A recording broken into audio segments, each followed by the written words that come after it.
Yo, what's up guys? So yun, dito ako ngayon sa Mount Wellington sa Auckland. Ngayon, di ko pasok si Mrs. V kasi napasok siya dahil Saturday. Kaya pasok, start na sa klase. Punta tayo dito kasi off natin para makapagpahinga at makapag-unwinds, which is not bad kasi ganda naman ang view. At the same time, mag-enjoy ka rin talaga sa kalikasan.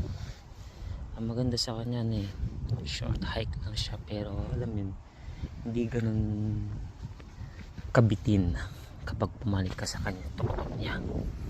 Tapos sa ibabaw niya, nakakatuwa lang. Hindi ko alam kung bundok din man, kumbaga bundok siya.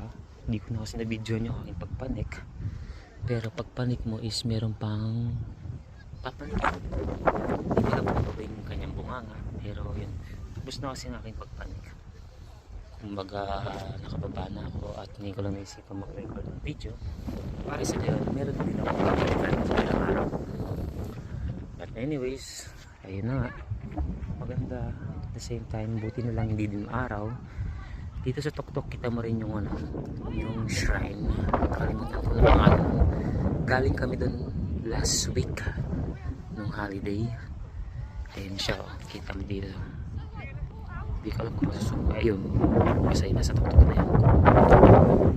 But anyways, ayan, kita mo dito yung mga iba't ibang bahay sa Auckland. Okay, may mga bata. Huwag natin silang videoan kasi then mahirap na. Anyways, ayan. So, pababa na rin tayo at kahit paano video natin ating off kasi hindi lang basta stay sa bahay. Paano ko nung syempre ng baon ko, hindi ko na napakita sa inyo.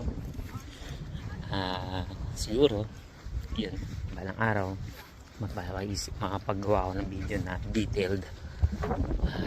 Yun, naisipan ko lang gumawa ng video kasi i-share ko lang din sa inyo or gaano kaganda dito sa Mount Wellington.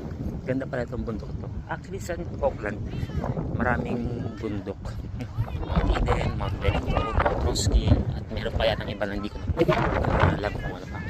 But anyways, ang importante dito is so far di naman doon sila active dahil kita nyo naman napapalibutan ng bundok or mga bundok ang lugar ng Auckland.